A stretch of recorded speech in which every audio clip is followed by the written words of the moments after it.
This next guest is a mental health therapist, licensed yoga instructor, model. I mean, she does it all. Event curator, dancer. Mrs. Where the fuck my man at herself, Madina Alam. How are you doing?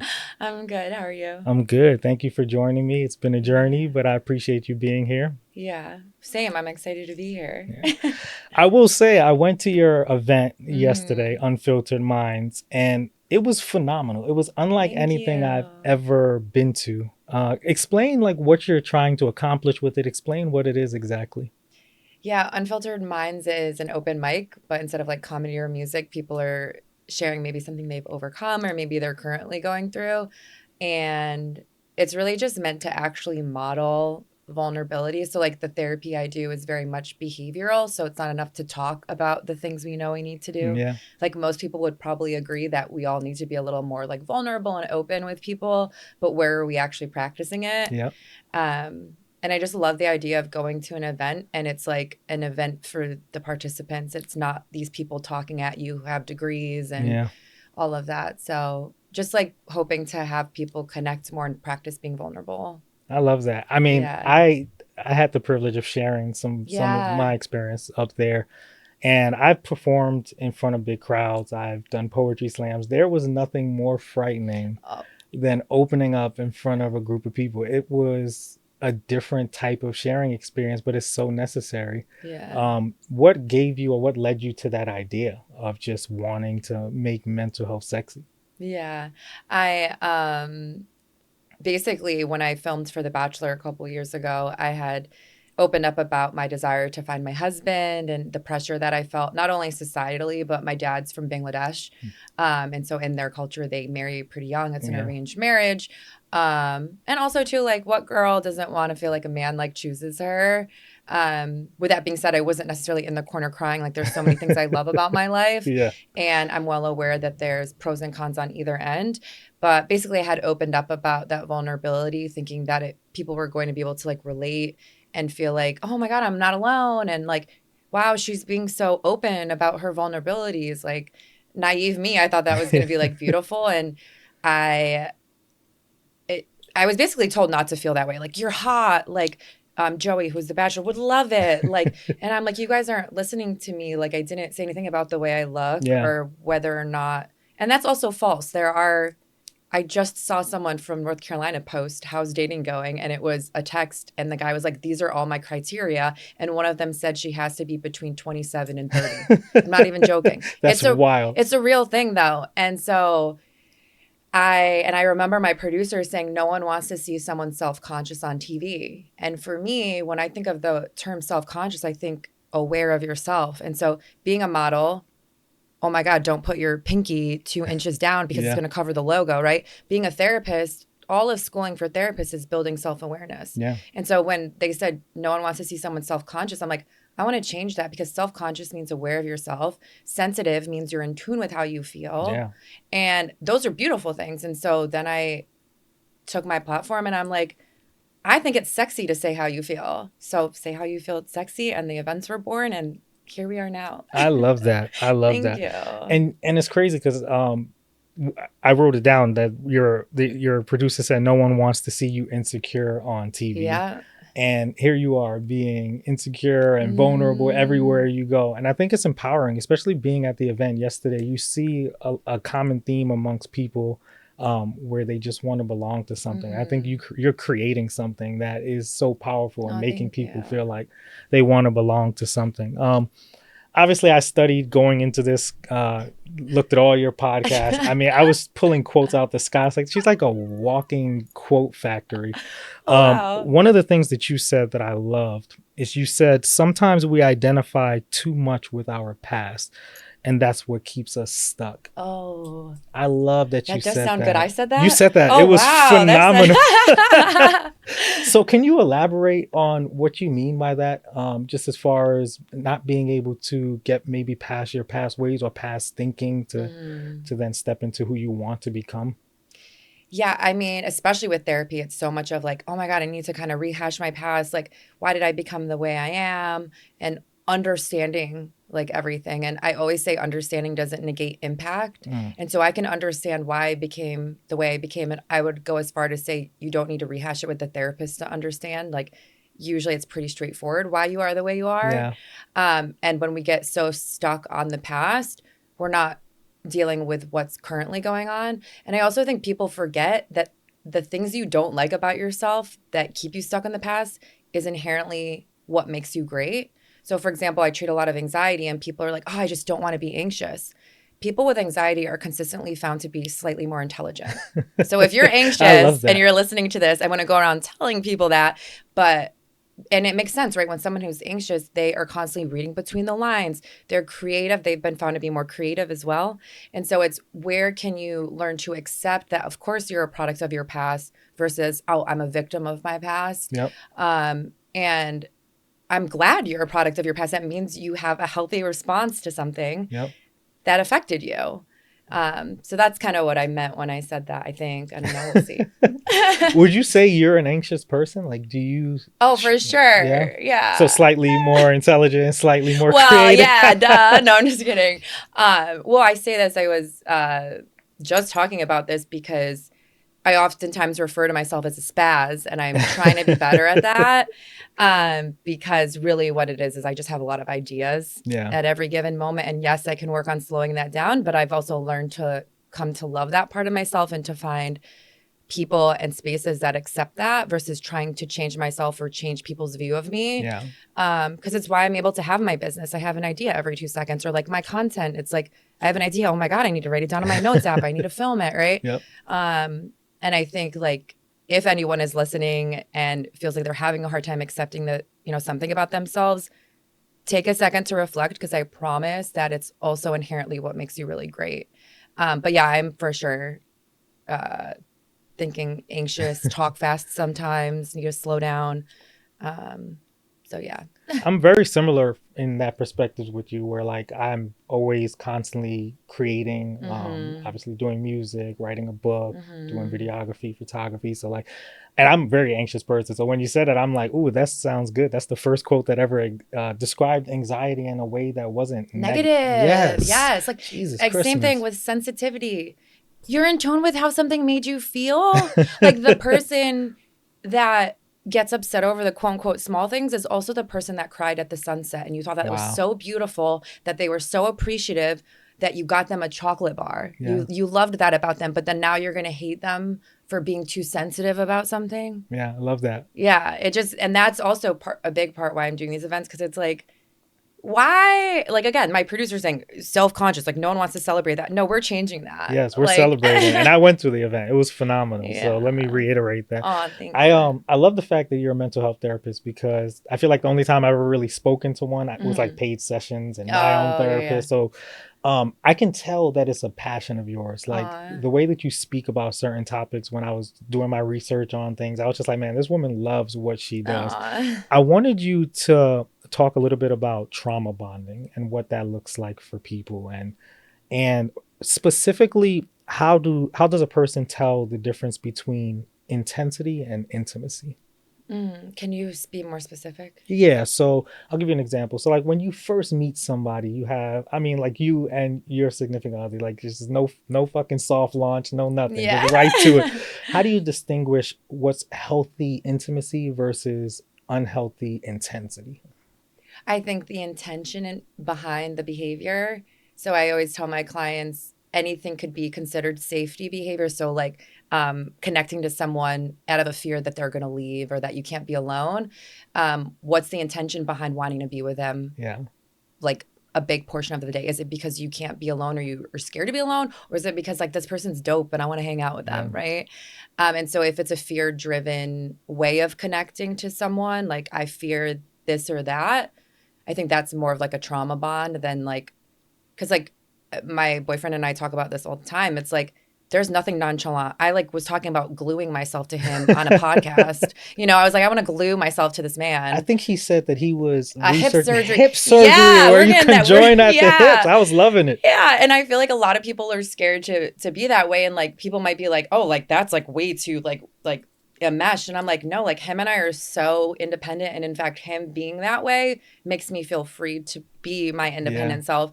And I think people confuse that with like enmeshment. So Yeah. I think the intention behind it, because a lot of times too with relationships, people will ask me all the time, like, Madina, is this crazy that I want this or that? And I'm like, absolutely not, right? Most people are not asking for too much or too little, quote unquote. What they're doing is they're asking the wrong person because it's reigniting an old wound. Wow. Come on now, dropping gems. Yeah. One so from your perspective, could you just open my mind up? Mhm. How do you know whether you're settling or depriving yourself of what you want? So another example here is like there's so many people in relationships right now. We're taught to settle for certain things or compromise, right? Those are words. But Mhm. at what point does compromising become deprivation? I think it always is. Ooh, I don't know. chills. Because I think if you are even having that question with yourself, you're depriving yourself and you're trying to convince yourself that you're asking for too much or you need too much or that's not necessary. You're not in tune with what your feelings are probably, which means you're not in tune with what you need. Yeah. And you lack the confidence to understand that it's not about you or your partner being right or wrong in your needs. It's about compatibility. I say this all the time. Like people constantly are trying to change themselves and or their partner. Your partner's not going to change. Do people change? No, they don't. A little bit, right? You can turn. I always say you can turn the volume down and up. Like for me, I'm never gonna fully. I got to find a better word, but for today we're using spaz. I'm never gonna fully not be a spaz, Yeah. right?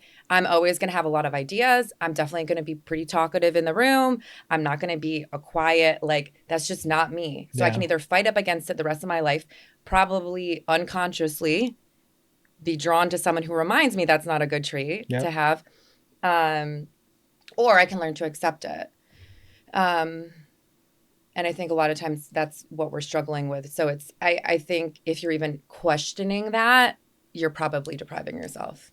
That's tough. Yeah. So, one thing I mean in my research is you're a lover girl. I'm such a Like lover you're girl. such I'm not going to lie. I went to a psychic, and whether or not you believe it or not, she read my aura and she said, literally, my aura was red, and then I'm a lover girl. you are a lover girl. And one thing I was talking to my mom. My mom's a big Bachelor fan, so I was talking to her leading up to this, and she said, it's so crazy. I was watching some podcast that she was doing, and this woman fiercely wants to be married. She fiercely wants to find her significant other. I'm so happy she found her boyfriend. And I'm just like, Mom, you're, but I think what you stand for me, or what you symbolize to me, is somebody who's okay alone, Yes. but who really wants partnership. And I think that's Yeah. such a vulnerable thing.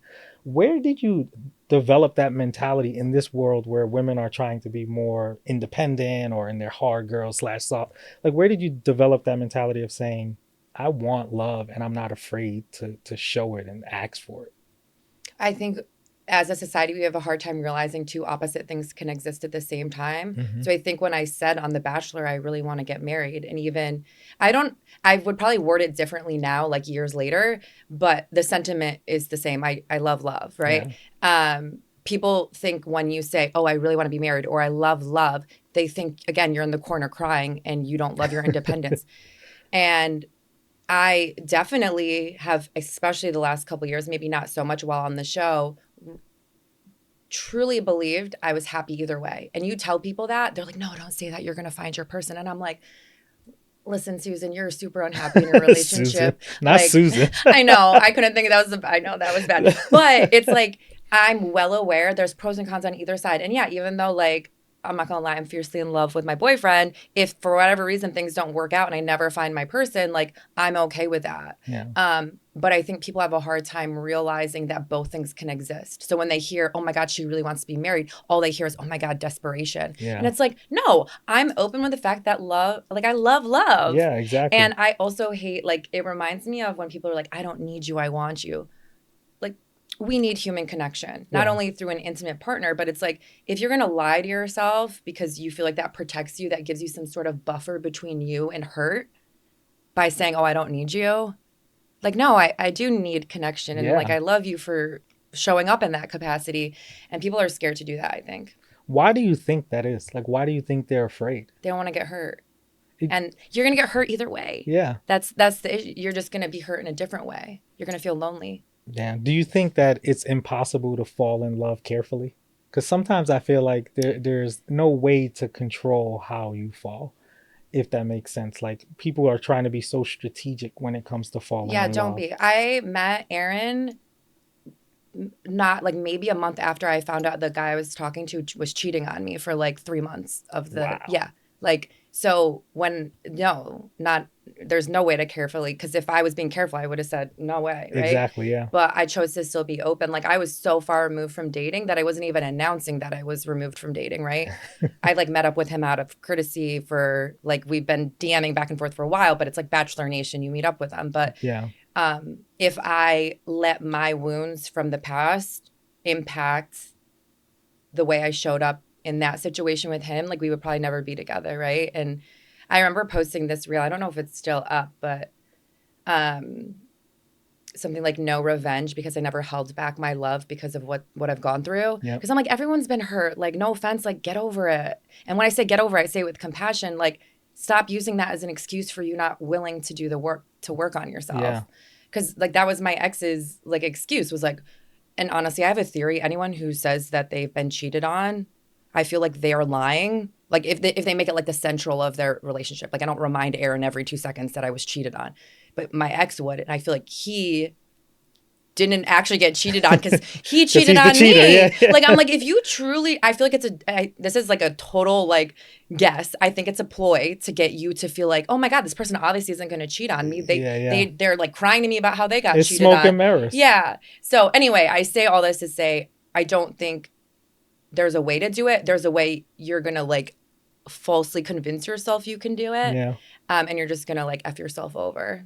If you do. It's so crazy because I remember when I was younger, like the first time I got cheated on, I felt so gutted. Yeah. But as I got older, it's like you realize these people are doing you favors. Like they're showing you their true colors. Yeah. It's like you're dodging a bullet a lot sooner, hopefully. You get cheated on sooner than later. But you're dodging bullets on account of someone else. Like you can't control what someone else does. So I think that's cool. I agree with what you're saying. Like when I was young, I identified with that so much. Like, oh, I was this guy that got cheated on. But you're not who, like, you're not just your experiences, right? Like you're not defined by just the negative stuff that has happened to you in life. So I think that's so dope. One thing that I wanted you to touch on, because you did on one podcast, was reparative relationships.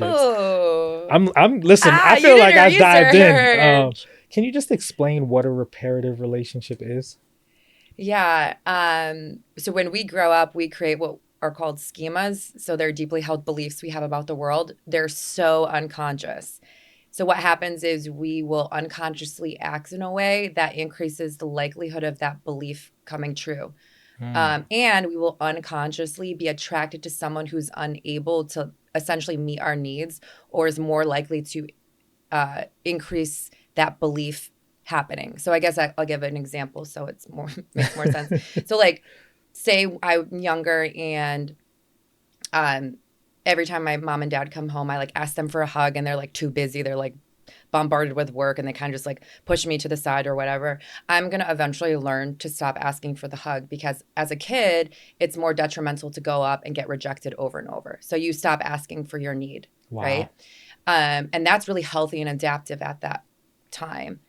What happens, though, is that person will grow up and have this underlying belief that other people can't meet my needs. So they're going to, one, not communicate their needs. They're going to push it down, push it down, push it down. A lot of times these people then will blow up at some point and they'll ask their needs while they're blowing up. And then, of course, no one responds well to that. And then they're like, see, no one meets my needs. And I was like, yeah, but you were also screaming at them. Yeah. And then they will also unconsciously be more attracted to someone who doesn't meet the specific needs they need. So maybe they're like, this example would be a person being attracted to someone who's maybe not very physically touchy, right? Naturally. And so it's just like a twofold. But if you get the opposite, it can be reparative. And a therapeutic relationship is supposed to be reparative. So obviously I'll like do simple things with my clients if I know they have a belief like that. Like, can you actually tell me if I suggested an appointment time and it doesn't work for you, that you tell me like, hey, I need a different time? Yeah. Like very simple things like that. And then that teaches them that, oh, I can say my needs and I won't be rejected for it. Hmm. Yeah, so I don't know if that makes sense. No, it's Yeah. starting to make sense for Yeah. sure. One thing that you said in the middle that I want to touch on is the kind of a love language kind of question too. I know we're Yeah. kind of drifting off of All reparative good. relationships real quick, but you alluded to the fact that if you're with somebody who, if you're, for example, touchy feely and they're not touchy feely, do you think those type of relationships work where like people are so far off in how they like to give and receive love? No. No, no, no No. chance. I mean, it depends on how far, but if they're opposite ends of the spectrum, I mean, obviously there's a little give, Yeah. right? And it's different for everyone because you have to decide which areas are your make or breaks, right? Yep. And so if physical touch, which a lot of times physical touch is, and if it's too far apart, there's only so much give. So you can maybe want less of it and they can kind of give more of it. But it's natural. Like I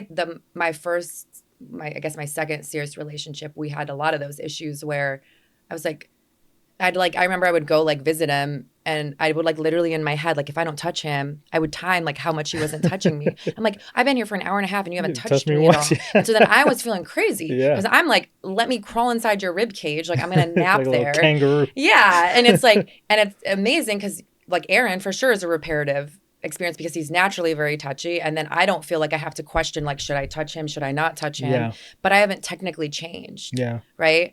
And so I think it can be really challenging. I'm not saying it can't work out, but again, I think it goes back to people a lot of times not feeling confident in what they need. They're like, is that too much? I'm like, absolutely not. Some people, again, want to nap inside each other's rib cage, and some people are a little more distant, right? Yeah. Yeah. So, For me, it's like I'm a firm believer that people touch what they love, right? Like, mm-hmm, so it's so hard for me to imagine being in a relationship where mm-hmm. we're very tactile creatures as Yeah. humans, so it's very difficult for me to just see or navigate those waters. So, and Yeah. I mean, I think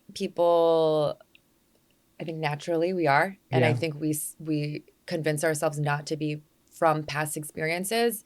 Because yeah, think of when a baby is born. What's the first thing they do? They put it on the yeah, mom, right? exactly, yeah, skin Um, to skin. yeah. So I think if you're with someone who's not that way, they probably have some other healing to do, to be all the way honest. I think there's like levels, but there should be definitely some physical touch. Yeah, I agree.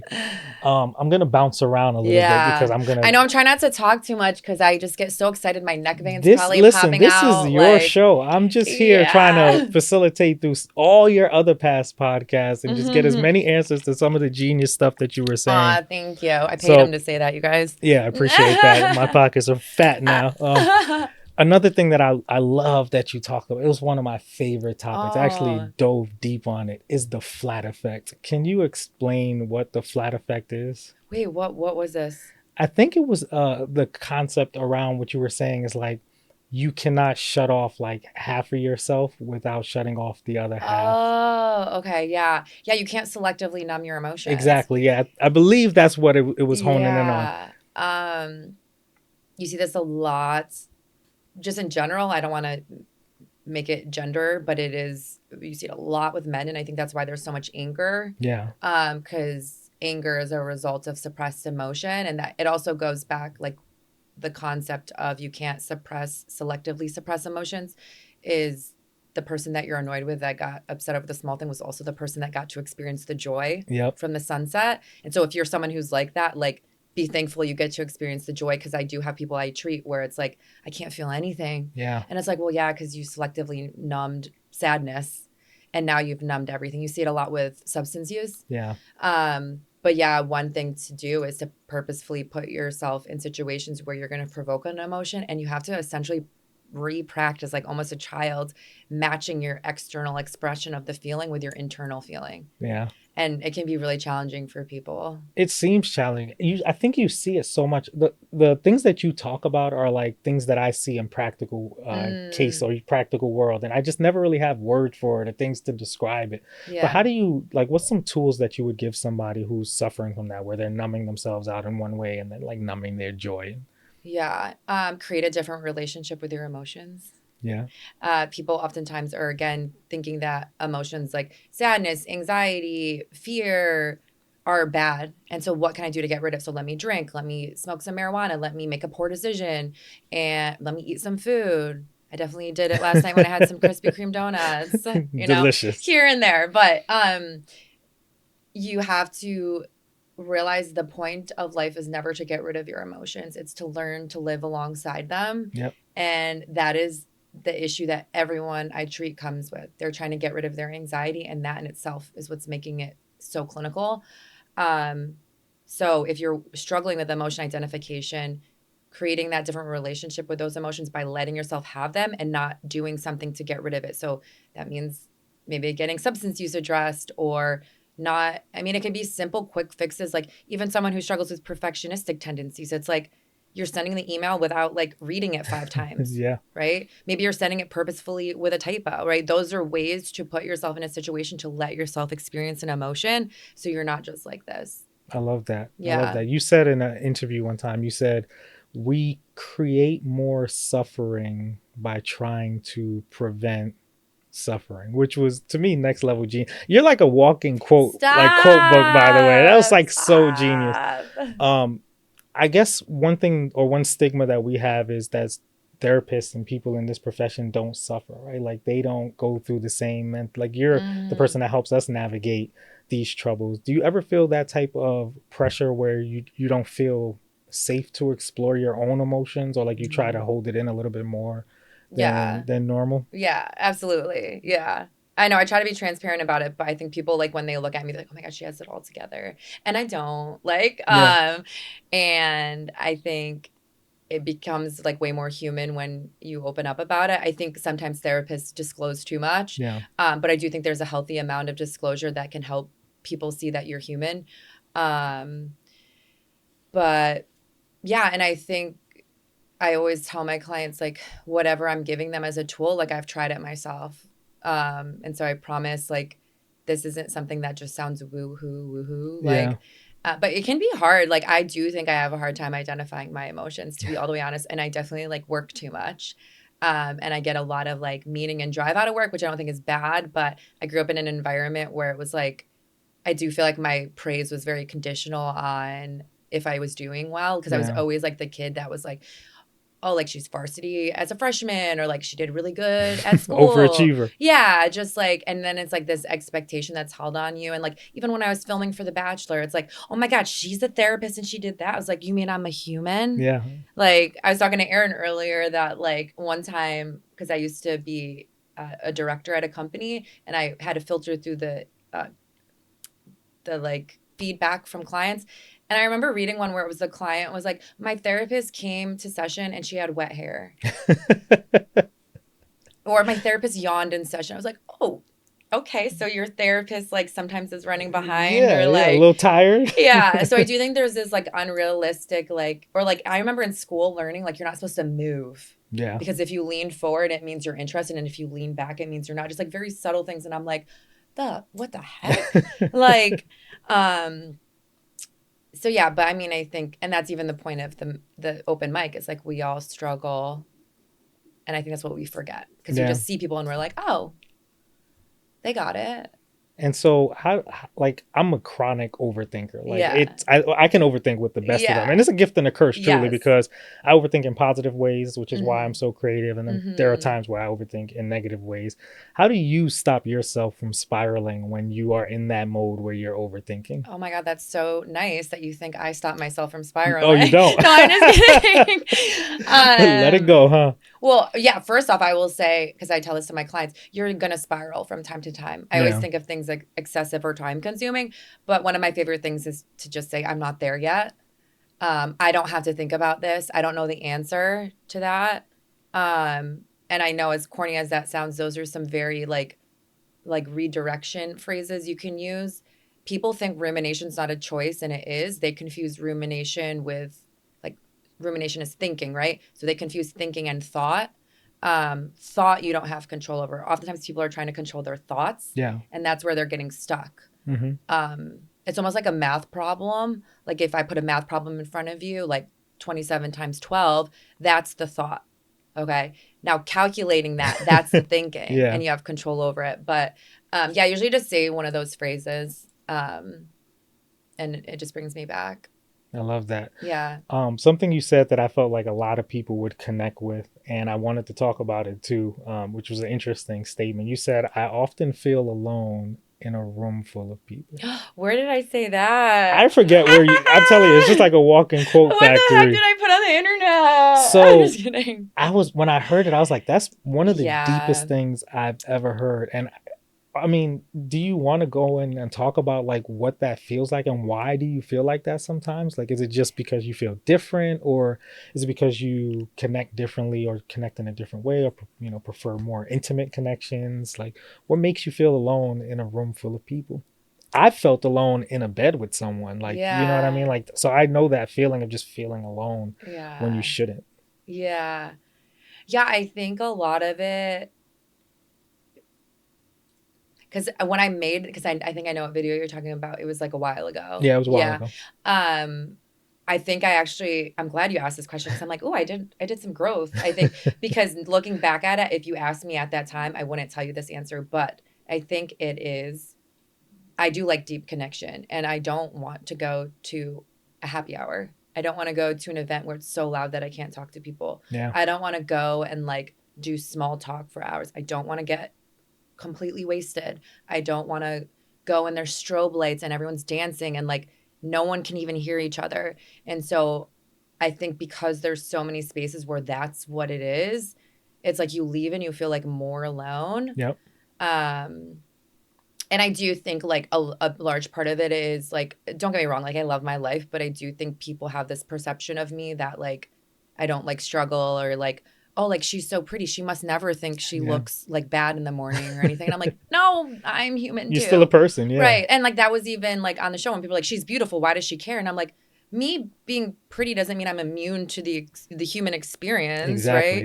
Yeah. And so I don't know. And I think too, like, I'm obviously not like a celebrity, but like I do You have a feel, presence. yeah, I have an Yeah. online presence. And so I do feel like there's moments where you do get snippets of why so many people who are famous commit suicide. Yeah. Because like Aaron and I talk about this, like people will come up to you, talk to you, say they loved you from the show, and then go on to ask you what your name is. Yeah. And I was like, oh wow, like you don't even know my name. Like I'm like, how like dehumanizing does that feel? And that's like such a small, like, again, I'm not saying I'm famous by any means, but it's like, and then it's also like you're expected to like show up in a specific way. And some of that might be self-projected, but that's probably where it comes from. And so you said that you're recognizing the growth from when you said it to now. So Yeah. what growth have you seen in yourself from that perspective?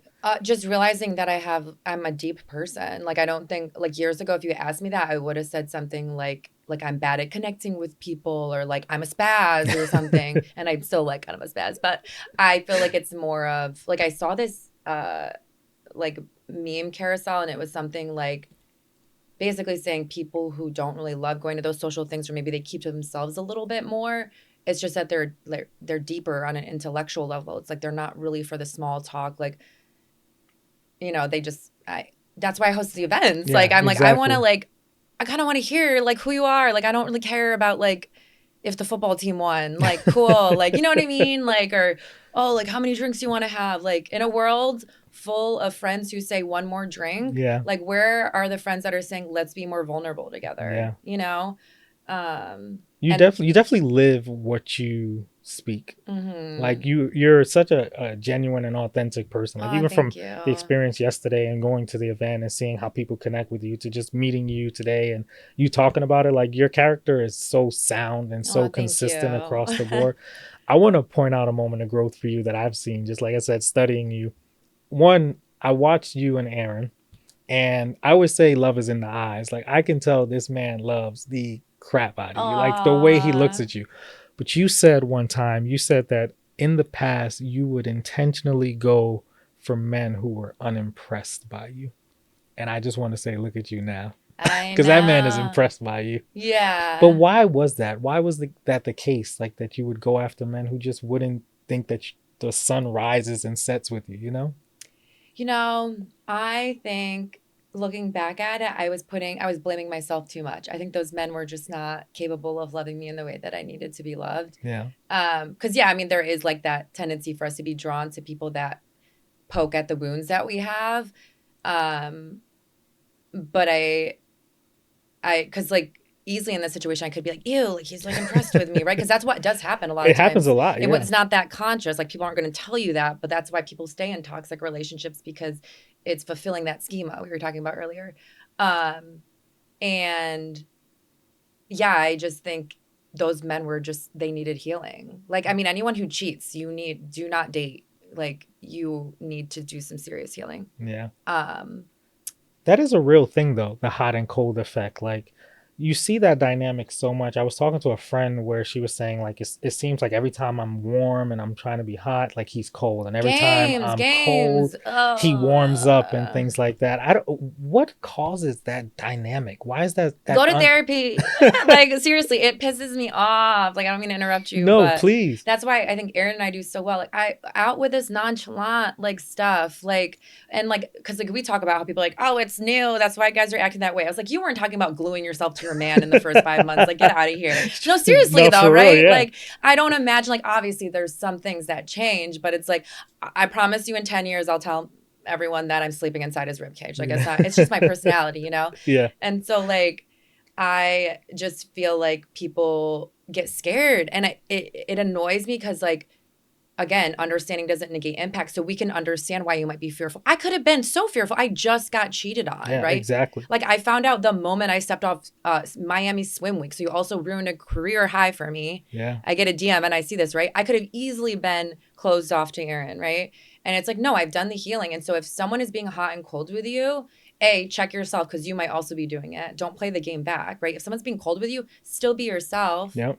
Right? There's a level of like, oh, well, I'm going to give them the energy they're giving me. No, give the energy you want to give, because that's the best gift you can give yourself. And does that mean rejection might follow? Yeah, but at least you were you. Yep, exactly. Right? And like, when you find a partner, like, I'm like, I can say the most crazy crap to him and he doesn't, you know, when I say crazy crap, I mean like, let me sleep in your rib cage, or like, you know, oh babe, I hired a welder. I'm going to like get us melted together. Like, there we go. Yeah. Like someone will, like, it sounds corny. I don't know if you saw this video I did years ago where it was like, I'm going to mock every single person in a relationship. I did not see that video. This one is so funny. It's like, I'm going to mock every person in a relationship talking to a single person. It's going to happen when you least expect it and when you're not looking. Oh my God. I can't believe I'm now that person. Yeah. So, but when you know, I'm also now that person. Oh, I think it's beautiful. Like, yeah. In my 35 years of life, if there was one thing I had to say about love, I would say that it should be soft. Yeah. It has to be. Like, you have to be able to come home to your person and be able to be vulnerable. Mm-hmm. You don't have to be hard or play hard for the world. Like, it should be soft. And I always say to my female friends, like, if your man is coming in soft that day, it's your job to soften. You should always be softer than he is and create that space where he wants to lean into. He has to be hard for the world. So why make him come home? But some women just love hard men. They love that tough, rough type of love. They've convinced themselves that. They don't actually. It's an illusion, right? It's like a self-defense mechanism. Yeah. It has to be. Yeah. It's I was just reading something about this, that like the best relationships, the sign of love, the utmost sign of love is both people actually act childlike. Yeah. So him and I joke. I'm like can I swear on here? Of course. Okay. Yeah. I was on the radio yesterday and like, you're not allowed to swear on the radio. And I know this, but I kept accidentally saying fuck. I was like, fuck. And then I'd be like, fuck. And I was like, oh, sorry. I think I started the podcast like, where the fuck my man at? So, okay. yeah, we're I just good. wanted to make sure. I feel like I did so good. I don't think I swore. You did phenomenal. I was like, okay. Where's my trophy? Yeah. I'm just kidding. What was I saying? You were going into just that childlike effect, right? Oh, yeah. Like when I'm like, I'm a bad bitch. Like I own my own practice. Like I do these events. Yeah. Like very self-sufficient, right? And then like Aaron calls me and I'm like, hi baby. You just And softened I'm right like, up. who is that? I was like, this is embarrassing. Like you're becoming all the stereotypes, like you Yeah. said, that you didn't think you would be, but you're them. I love it. I love seeing it on you. Aw, Very happy for thank both of you guys. you. One thing that you alluded to in other interviews is that in the past you did struggle with self-value and just Mm-hmm. learning how valuable you were. And does he Mm-hmm. make you feel valuable? Oh my God, yes. Yeah, it's crazy. I was just talking to him on the phone this morning about this because praise was very conditional growing up. I have a hard time accepting compliments because my parents would get so excited if I did something that was like grand or like, oh my God, you're like on the cover of the newspaper because you scored 3 goals in the game last Yeah. night. It's like felt fake, I'm sure. I'm just interpreting. And so I think when people compliment me, like even when you've been complimenting me today, I've been trying very hard to just say thank you Yeah, instead of like qualifying it. Or if someone's like, oh, you look great today, I'm not gonna be like, oh, I didn't wash my hair. It's like, oh, thank you. yeah. And he's very reparative in that too, because he's just like him and I talk about this, and I feel like more couples need to do this. Like our phone conversations, because obviously we're long distance. Yep. Like we're just like complimenting each other. Like, thank you so much for doing this, and like I appreciate that you do this. And I'm like, I don't think enough couples do that. Like, because they think it's cringe or something. And I'm like, I'm gonna tell him 27 times in 27 different ways today why I love him. You Yeah. know? I think it's necessary. Yeah. That leads me to a question I want to ask you is how do you stop that from getting old? Old. In your opinion, like if he calls you beautiful every day, Oh, do you that. think there would, and I'm sure he calls you beautiful 1,000 times, but do you think at some point it's going to get just routine? Like how do you stop yourself from just taking that as just a routine sentence and adding the value that it has today, maybe 10 years from now? I think like when you back it with action and back it with details, like I think this when I go to weddings, like the weddings, and you can think of this too, the weddings that make you emotional, it's not someone just listing off traits like, oh, they're beautiful, they're caring, they're dedicated, they're committed. It's Yeah. like they told a story Yep. as to why they're a beautiful person. They told a story as to why they're dedicated. So like when Aaron compliments me, it's not like, oh my God, like you're hard, like it's so admirable to watch you. He's like giving me detail. And I think you have like, even in 10 years with your partner, what was the detail that week that made you think of that compliment and why Yeah. you love them? Like give the detail, you That know? yeah, I love that. I've Yeah, never I just thought of made it it like up. that. It was phenomenal because maybe that's what it is. Maybe the words feel empty because they're coming. But 2000%. now from his perspective, like from the male perspective, what if you are the detail? What do you Like mean? what if it's just this is my person? Like I can't look at her without expressing how beautiful I think. Like could you imagine that he probably thinks that Aaron probably thinks you're beautiful 1,000 times a day. And he Oh, only says it 20 times yeah. because you are the detail just seeing you, Yeah. right? So like how does that come from? I just think from a male perspective that can be difficult to navigate without trying to make it seem so routine to you, you Then know? you're with the wrong woman. I think I hear a lot of men, and I get it. Well, I don't get it. I'm not a man, but like, I feel like men sometimes hold back too because they're like, I don't want to come off too strong. And Yeah. it's like, the right person, I know it sounds cliche, they're gonna like he literally when he told me probably earlier today that I was beautiful, and I was like, really, me, baby? You think me? You like me? And I'm like, and it's like, yeah, we're new, but I mean it's 5 months and we're long distance. Like it's Yeah. not like there's not, and I don't imagine that changing later on. But again, I feel like so many people are wondering how the other person's gonna receive their natural personality, and then they're holding back or maybe giving too much, and it's like the right person. I know it sounds cliche, but they're gonna just, it's not gonna get old. But yeah, I mean, I think beautiful is maybe more of a compliment where it can't, there's not as much detail behind it Yeah. as like, oh, like, I'm so proud of you for your event. And then you're Yeah. like going into like how you were watching me on working until like 11 p.m. trying to figure out SEO, Yeah. Um, yeah. And I think people just become beautiful and like handsome when you like love them. Yeah, it's something about it, It's right? like, ew, Like you're getting they hotter every day. Like, get out of here. Like, I'm just. what do you think about like the honeymoon phase? Like you're Oh my fine. God. I I have so just many thoughts. How much time do we have? we have time because what you said is you're 5 months in and stuff like that. Like what would you say to people who say like you're in the honeymoon phase? I personally don't believe in the honeymoon Stop phase. projecting. That's Yeah. what I would say. Stop Okay. projecting. Yeah. Good. No, I think people are, again, like, I really want to say, like, were you saying you want to glue yourself to Danny in the first month? No. Okay, Susan then and bye. Danny, they're a Susan couple and now. Danny. And there's nothing wrong. I'm not saying like everyone has to be like, I want to glue myself to my Yeah. partner, but it's like, don't fool yourself because you are projecting that you wish you had that. Because I think everyone wants that type of love, especially that kind of a loud type of love. Like, I always wanted a guy. This is the first guy that I've dated that's ever posted me. Wow. Yeah. And I remember that being an issue in my past relationships because I do come from a background again where like being proud of me felt very conditional. It was like, oh, if you did this, then I would be proud of you. And it's Yeah. like, you post things that you're proud of. And if you're going to sit here and try to convince me, oh, it's just social media, like, social Instagram's the number one dating app, y'all. Yeah. Like, For sure. and B, like, clear example, my ex didn't post me at all. Posted the back of my head, Miami, not even joking, back of my head, Miami swimwear, didn't even tag me, and I found out all that information. So proof. It's the Rolls Royce theory. Like Yeah. Oh, I know. men don't buy a Rolls Royce to leave it in the garage. Literally. Like if you ever seen MTV Cribs or anything like Yeah. that, all the nice cars are outside. So Yeah. I think I think public declaration of affection is necessary. Yeah. Yeah. I mean, I get it. Like, there's different degrees to it, but it's like, you want people to think you're single and like the excuse of like, oh, well, people cheat all the time. When, yes, of course, but it's like my DMs, and he said this too, significant, like 90% down since I've been posting Aaron. Like, clear example that most people are respectful of the Yep. relationship.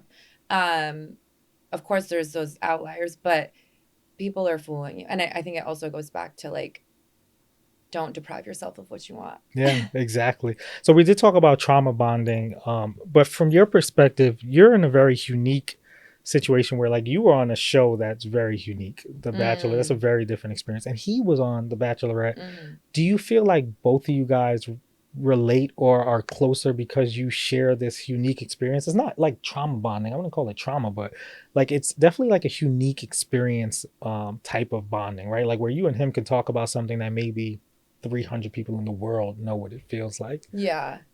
I mean, there are definitely certain things, like, for example, the situation of like people coming up and recognizing you but not knowing your name, like, or just like, we probably have like way different views than like 80% of 95% of the Bachelor Nation.